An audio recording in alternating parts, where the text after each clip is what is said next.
Welcome back to another episode of Rooted Podcast here. This episode's going to be a little different than what we normally do, but that's all right. We're going to talk about the ones that got away. And no, we're not talking about women.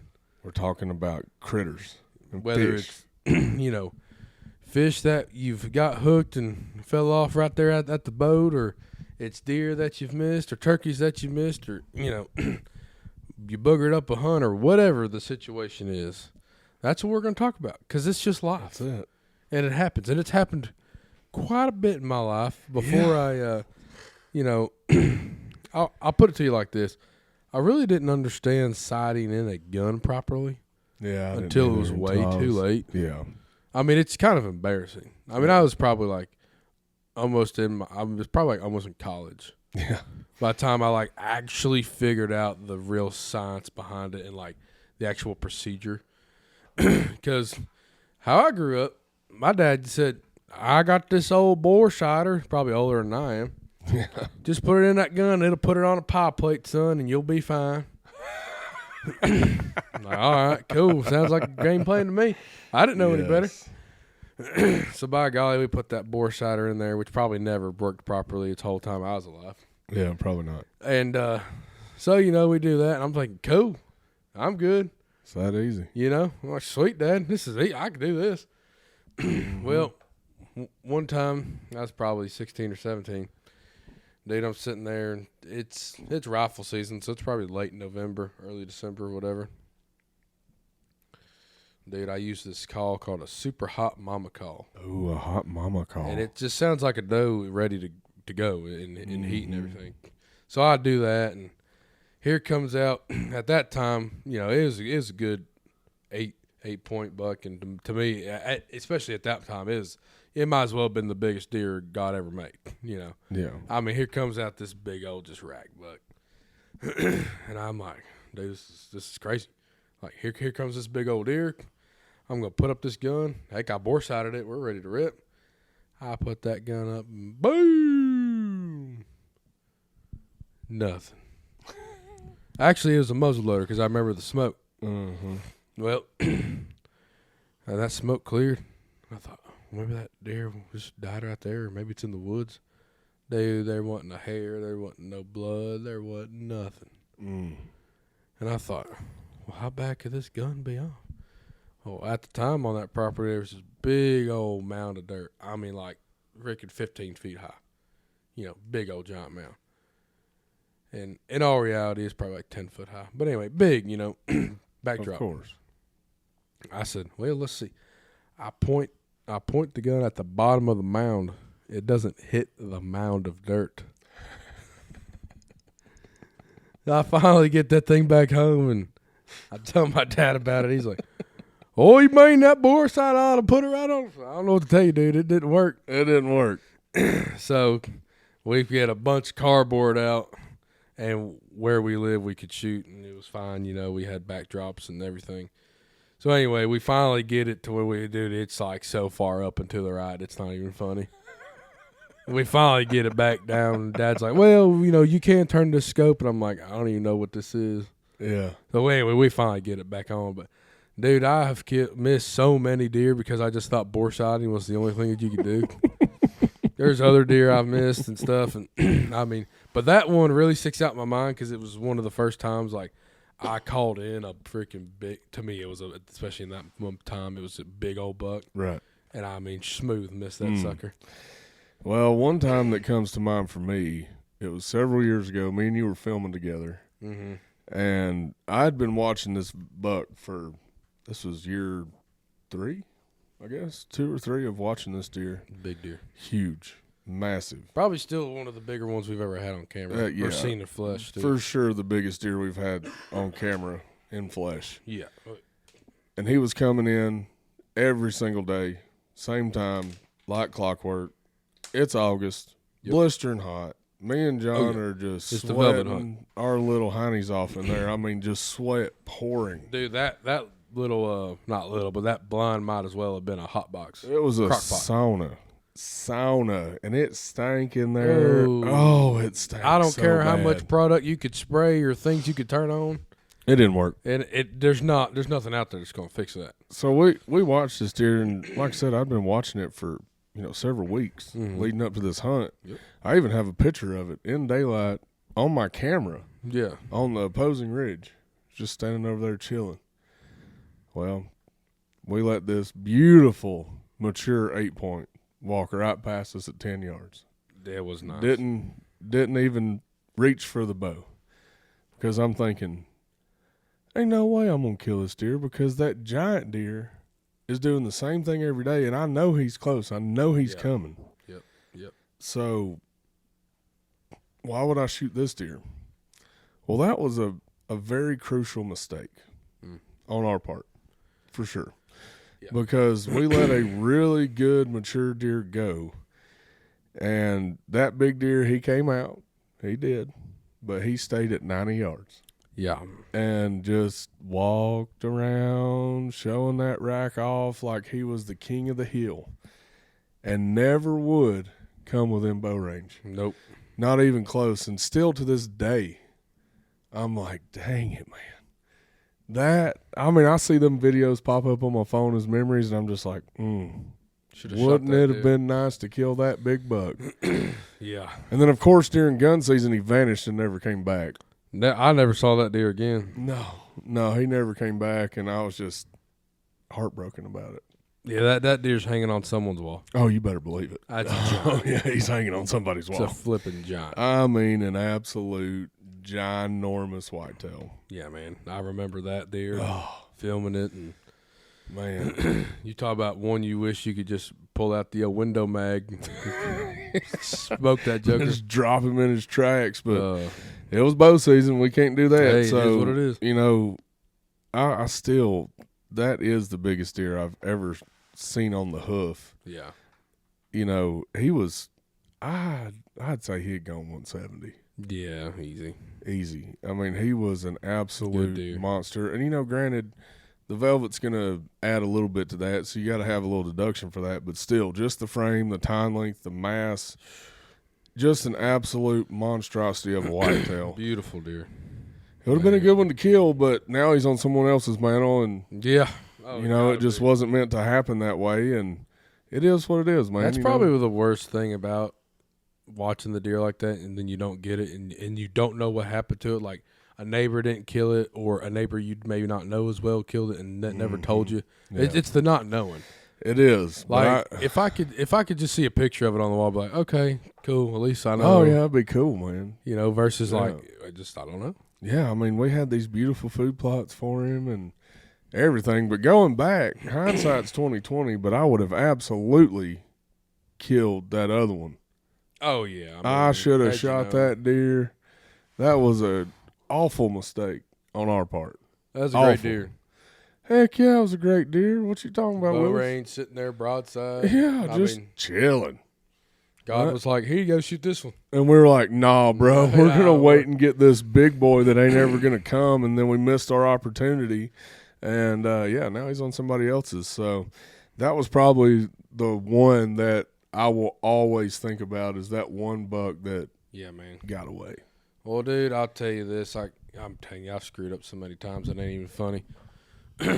I was bow hunting before I had a doctor's appointment or something at like 10 or 11. I thought, well, I'll just slip out, and it was like mid-October. Wasn't quite, Halloween time. But anyway, it was bow season. I was sitting there, and I'm sitting in the tree, and behind me is this ridge, and in front of me, like, it's just kind of like the flat bottom and like tunnels coming in,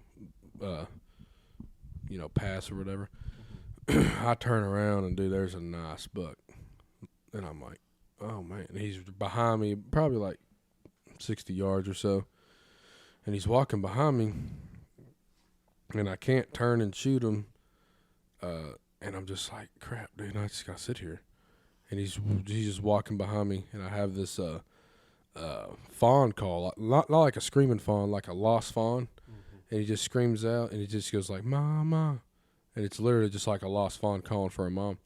Well, it's also I forget how the call works. One way was like if you exhale, it was a doe. Inhale, it was a buck, or vice versa, whatever. So I did the buck one, and I'll be dadgum, dude. That buck, I mean, shoot, turned around like a zero-turn mower, and here he came. And now he was coming in front of me. So he was behind me on the ridge, and he, like, looped. And I was like, okay, here, sweet, dude. He's coming. I mean, he's coming. You know, he's just trotting right along, looking. And I'm like, this is awesome. I said, well, I'll tell you what, I'm going to call one more time. That way, just to cement it, and then I'm going to get ready.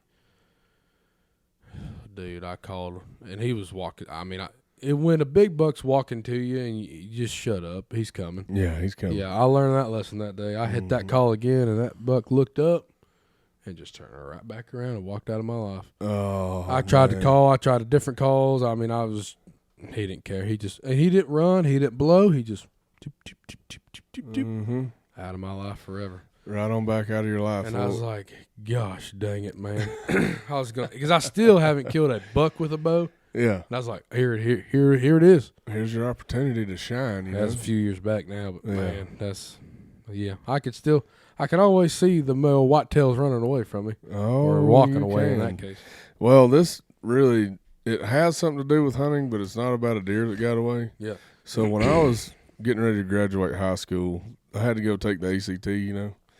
And, you know, I'm not one of those standardized test kind of guys. And I had been invited to deer hunt. So, and this is not advice for all you people out there taking the ACT. Don't do what I did. Do what I shouldn't have done. Yeah. So I roll in there thinking, you know, whitetail on my mind. If I can get this done in, 15 minutes, I can make it on up the mountain there and be there for the afternoon hunt. So that's what I did. I wrote my name and Christmas tree, the entire thing, and then handed it in. Made it 12. On the ACT? Yeah, on the ACT, I made a 12 on my first run, and my dad was like, well, how'd you do? I was like, I think I did all right. Yeah. I know I did all right in the deer stand. That was a lot of fun, you know? Yeah. And I got that back, and he was so upset with me because he knew I didn't try. Yeah. You know, at that point, because he knew I went deer hunting. Right. And he knew that I didn't try, and rightfully so. He had every right to be upset about that. Oh, yeah, of course. You know, so yeah, don't do that, guys. Don't Christmas tree and, try to, because the deer are going to be there. I'm just telling you, the deer are going to be there. Yeah, man. I was a dumb 17-year-old thinking, excuse me, schooling crap. Yeah, man. But it turned out I did need schooling for what I do on a day-to-day basis. So, don't get me wrong. There's some parts of school that's just pretty useless, I feel. But there are some of it. But, hey, look, you need to take the test to get out of there in the state's eyes. Mm-hmm. Just go take the darn thing. I made a 19 twice and said, yep, I'm good. I said, yeah, I think that's all Johnny Ray's got on this whole ACT gig here. Yeah, I think I ended up making a 20 or 21, something like that. And I was like, that's good. I ain't taking it. Buddy, I hear you. Look, man, I ain't stupid, but I am not a test taker. I am not a standardized test taker. I'm the guy that goes in, you show me how to do something and let me do it with my hands, and I can do it. Yeah, I'm right there with you. I can do it. I don't need to sit there and take a time test to figure out how good I am at something. No, especially not math. And the funny thing about this is the English part. I had to go take remedial English, because they're like, man, you suck at English. You're like, I speak it pretty good, I guess. I reckon I speak that English pretty good here. Oh, man. And so, I get to this English class, and I'm like, what the heck? This is crazy. I feel like I'm back in high school again. Yeah, right. And they're like, and they messed up, and they gave me free rein to write my own story on whatever I wanted to. And I think I've said this before. I wrote it on the Ballad of the Redneck. Oh, yeah. Yeah, so nonetheless, so the Ballad of the Redneck went through all the different types of rednecks. I love that. You have your hardcore rednecks, which they live and breathe it. You have your part-time rednecks, which are kind of redneck every day of the week, but they're kind of not. Then you have your weekend warriors. They're the weekend rednecks. They go out, tear it up in the weekend, but during the week, they're just going to 9 to 5. Yeah. Regular guys. So that's what my article or my story was about. And fast forward a few years, I hated writing. Hated it. Hated every second of it. But it was because I wasn't able to write what I wanted to. Right. And so had to write about what they told you. Exactly. Fast forward a few years, I'm a published author. Yeah. I mean, it's kind of funny how that came full circle there, because I went from absolutely despising it because I had to write about a Hamlet book that I didn't care anything about. What some old dead white person wrote about. Yeah. And Yeah, I'm just good. like, I don't care about none of this. Like, yeah, I think history and, learning how to write is important. But yes, for me personally, exactly, I just never could just sit down and be like, man, that novel was awesome. Yeah. Never been that guy. I was like, boy, that was breathtaking. That novel right there took me there. I mean, it took me to another realm. I mean, it just wasn't like that for me. I was more the kid that was outside, blowing stuff up with firecrackers, Oh, yeah, setting the ants on fire. Heck yeah. What you talking about? I was that torment guy. Oh, yeah. But, at the end of the day, it just shows you that God's plan for your life is much better and greater than you can ever imagine. And yep. Even when things aren't going well, like busting a deer. Yeah. I mean, God's plan's perfect, man. And, so I kicked and screamed and didn't want to learn how to write. And then I turned out to be a writer. Yeah, there you go. Published author. How about that? So, but it was about hunting, though. Yeah, exactly. So it ties back in because it was about hunting. Yeah. But goodness, man, probably the next thing would be that Miriam I missed. That was probably my next. Yeah, that sucks. Dude. Missing. I'm still tore up about that. I replay it in my mind every day. The shot, the way he came in, everything. And it was just so beautiful the way he came in. He did it right, perfect, and then I messed it up. Yeah. Like a big buffoon. But you know what the great thing is? I'll be back next year. Oh, yeah, there's always the next time. There is. You just got to keep going and keep grinding. And if anybody tells you they ain't ever missed, they're lying to you. Lying through their teeth, because you're going to miss. You hunt long enough, you're going to miss. Yeah. Just part of it. Unfortunate. It is what it is. It is. But, man, you got any fishing stories of like a big bass that you lost at the side of the boat? I've missed so many fish, man. I mean, there's definitely been times, countless times of hooking on a fish, and it feels like a big one, and then it gets off. The worst one, dude, is when you're like, and I've had this happen, like I'm just fishing a pond here, and you hook a good one, probably, 3, 4, 5 pounder, and he jumps out of the water and spits the hook back at you. Oh, when he jumps out, worst. And flops or whatever, and then I've had that happen. It's awful, dude. I'll tell you though, man. I was in New Jersey. We were saltwater fishing, and dude, I kept getting bites on my side of the boat, and we were fishing the bottom with like squid and whatever else, and had the poles and the pole holder. And I mean, dude, this pole just got bent down and pop, pop, pop. It's hitting the boat, dude. It's like, holy crap. And I get up and I'd hook and I'd, reel, and then boom, it'd be gone. And dude, it happened like 2 or 3 times in a row. This was like just a couple years ago.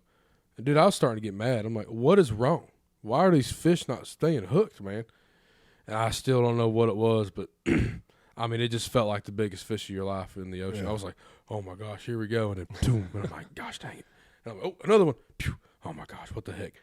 I hate that feeling. You're like, come on, man. Stay hooked, dude. Stay on the hook, man. So I had a fun saltwater excursion one time. We were down in Destin with my family. Okay. And I was the only one that wanted to go fishing. So by golly, I chartered myself a boat.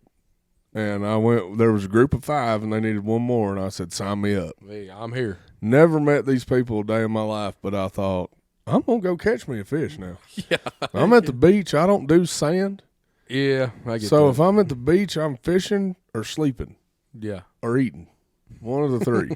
That's my version of the beach vacation, Yeah. And primarily I'm fishing most of the time. I'm right there with you. So we go out on this boat, we all catching snapper, all the things. And one of my goals is to catch a lot of the pelagic fish. Mm-hmm. the mahi, the marlin, I love all the things, sailfish, swordfish, all of them. Sounds fun. And sure enough, here comes a big old bull mahi. And I was like, I'm about to catch this thing. I've always wanted to catch one, bucket list fish. Yeah, me too. So I took that big old deep sea rod. I just kind of pitched that little squid out there a little bit, thinking, oh, yeah, he's going to bite it, and I'm going to yank his jaw smooth off. Obviously, I ain't ever done this before, so, I didn't know what I was getting into. That's hilarious. Anyway, I hooked this thing. He takes off. Yes. Oh, yeah, it was awesome. It was great. And sure enough, I get him almost within gaffing distance, and he spits that hook out. And I was like, you have got to be kidding me. And then the dude next to me caught it. Oh, man. Yeah, landed it. I was like, that sucks. I mean, that's bad, man. I mean, I'm sitting there looking at the fish. He bit again. He did, man, like immediately. That's crazy. I was just sitting there thinking, what are the odds? Yeah, for real. I've worked this fish and brought him in, and then dude next to me catches him, and I got to sit here and look at this fish for the next hour while we ride back to the shore and just look at what I could have had.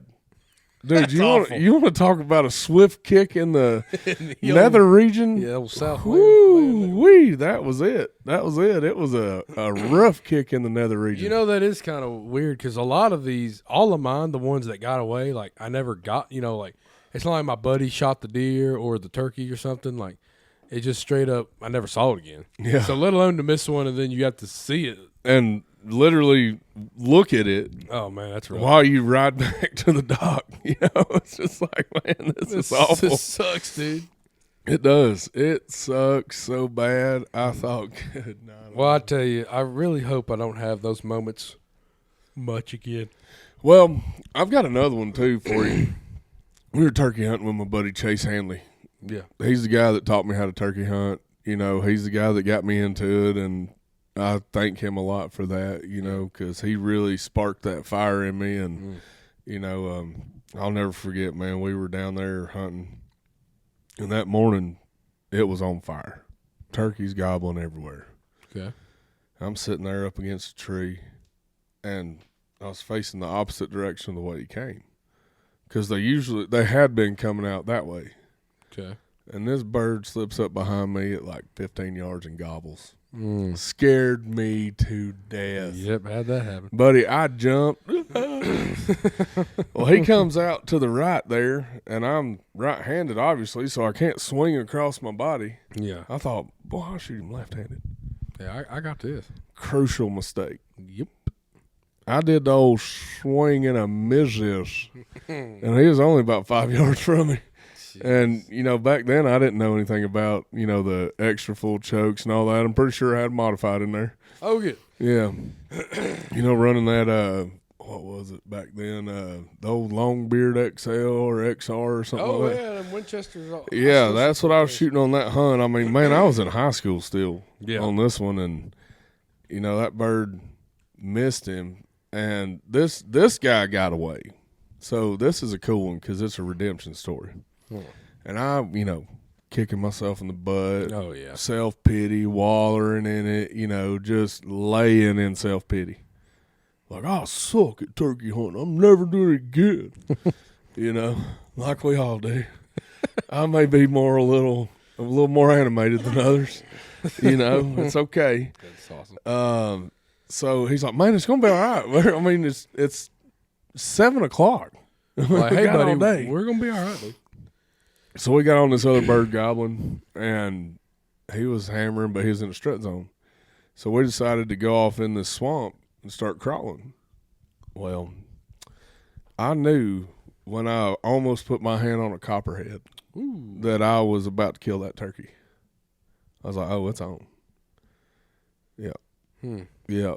So what ended up happening is there were two birds right there next to each other, and we ended up crawling. There was a bunch of that cane, like bamboo or whatever. Oh, okay. The cane stuff in the swamp. Yeah, it's grown up on the top side, so it was great cover. I mean, we could crawl right up in it, and they would never see us.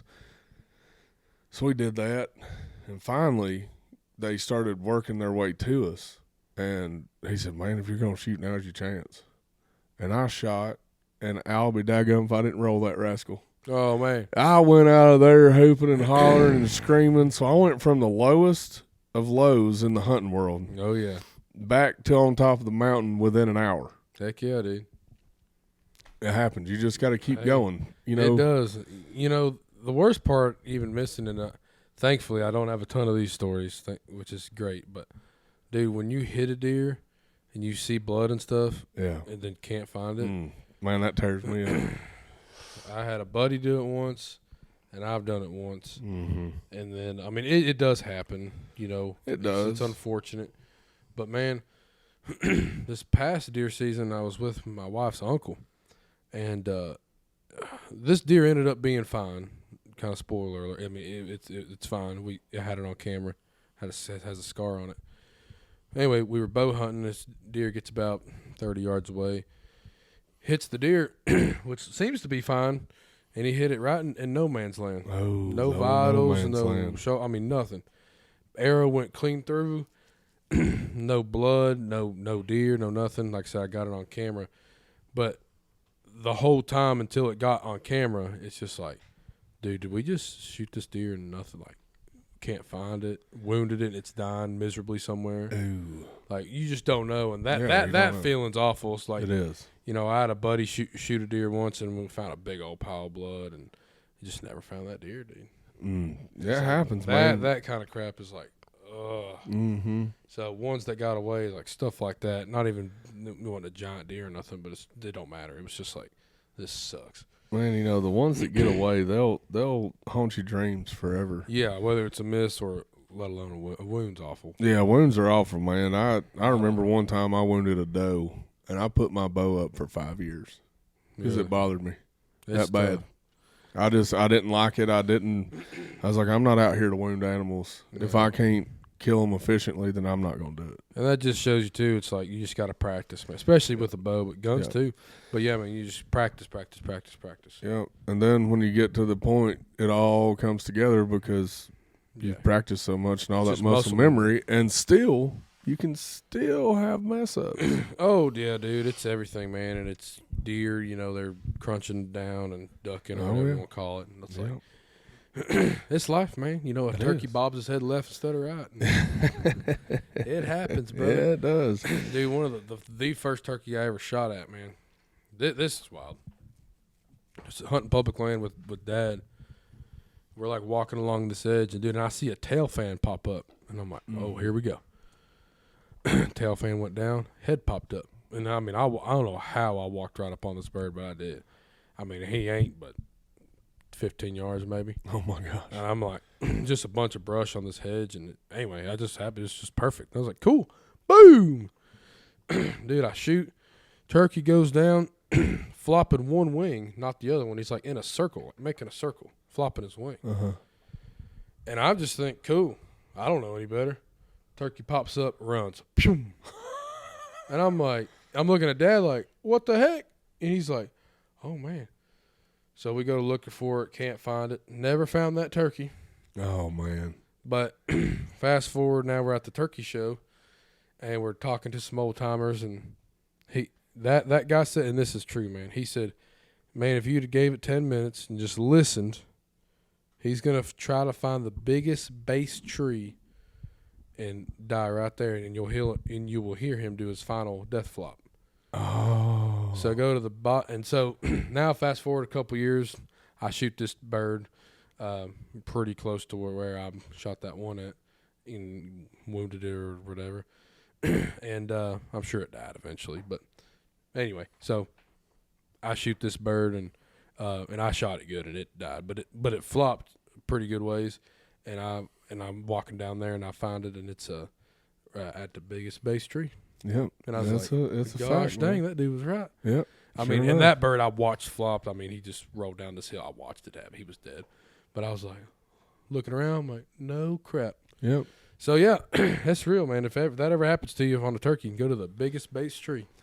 Yeah, that's pretty awesome, man. Well, hopefully, you know, y'all don't have a lot of these mishaps like we have, but yeah, hey man, it happens, man. It happens to the best of you, and you know, get away. You just can't quit. You just got to keep on going, keep trying, and keep hammering down. And a lot of them's not even misses either. It's just like chess matches, you know, like especially with deer. Like, well, my wife's uncle again. I've had him. He missed a good buck in bow season, and then he missed a turkey too a couple springs ago. But I mean, that it's also stuff like I've had deer on camera that I may see in person and couldn't get a shot on, and I'm trying to play the game and never see him again. Right, it happens. It does, man. It happens to the best of us. Well, the thing is that y'all need to take a second and go to our website, rootedtelevision.com. Click the shop button and go buy some merch. We have some awesome stuff from hats, shirts, hoodies, women's line, all kind of things. Yep, and stuff for kids. We would love to have the support, and that's the best way that you can support us right now so we can keep doing what we're doing. Dude, you ever had ducks that were there one morning and then you wake up the next and they're probably in the next county or next state over? Yeah. Yeah, I hate when that happens. Oh man, snow geese are the worst. Whenever you pull in, you're like, dude, this is gonna be a banger hunt. And you get up in the morning, they're all gone. Yeah, and you don't see a thing, just a blue sky, and you're like, well, that didn't work like we thought it would. Well, good. Well, good. That didn't go the way we planned. But you know, if you hunt and fish enough, it's just life. It's gonna happen. The line's gonna break. You know, the lure's gonna get spit out. It is. You know, you're going to swing and you're going to miss. Your arrow's going to hit the blind. But I'll tell you, yeah, that's happened before. Shooting an old hog in Oklahoma. Yeah, it sure did. Ding. I put a hole through that blind. Oh, boy. But, you know, it makes the moments that do work out that much sweeter. Oh, it does, man. When it all finally comes together, you're like, yes, dude. We made it. I did it. We made it. So my advice would be don't trust the bore sight and actually go sight on your gun and your bow. Yeah, and practice with your bow. You know, that'd be a good thing to do. Practice all you can. And when it does happen, because you will miss or something's going to go wrong, you're going to make a wrong move and bust a deer or turkey or whatever, or, you know, whatever. Just keep on going and don't give up, and it'll be all right. You can have your little moment of hissy fitting and then move on. Move on and keep grinding. Go kill them. That's all you got to do is keep killing them.